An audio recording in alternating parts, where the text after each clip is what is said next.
শৰীৰ আৰু মনে যিমানেই প্ৰয়াস কৰি নাথাকক কিয়, যিমানেই যত্ন নকৰক কিয়, কেতিয়াও নিজকে সম্পূৰ্ণ নিখুঁত কৰিব নোৱাৰে, পূৰ্ণ কৰিব নোৱাৰে। কাৰণ শৰীৰ আৰু মন কিবা নহয় কিবা ধৰণেৰে অপূৰ্ণ হৈয়ে থাকিব। সম্পূৰ্ণ নিখুঁত হোৱাৰ পৰা দূৰতেই থাকিব। সিহঁতৰ প্ৰকৃতিয়েই তেনেকুৱা। শৰীৰ আৰু মনৰ নিজ নিজ সীমিত সামৰ্থ্য থাকে নিজক এক সীমালৈকে শুধৰোৱাৰ, ঠিকে ৰখাৰ। কিন্তু সেইবোৰ প্ৰয়াস সম্পূৰ্ণ নিখুঁত বা একেবাৰে পূৰ্ণ কেতিয়াও হ'ব নোৱাৰে। এই বিষয়ে বিবেচনাৰ ভিত্তিত বুজি স্বীকাৰ কৰি আমি শৰীৰ আৰু মনৰ সীমাবদ্ধতাৰ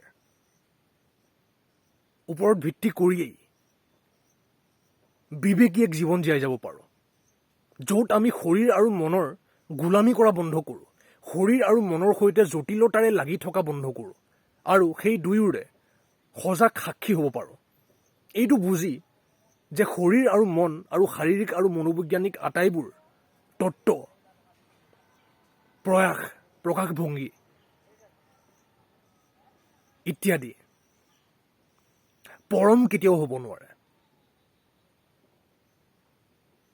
টোপনিৰ সপোন যিদৰে সঁচা যেন লাগে চলি থকাৰ সময়ত, সেইদৰেই তথাকথিত জাগ্ৰত অৱস্থাত শৰীৰ, মন আৰু শাৰীৰিক মনোবৈজ্ঞানিক আটাইবোৰ ঘটনা পৰিঘটনা পৰম সত্য যেন লাগিব পাৰে, কিন্তু পৰম নহয়।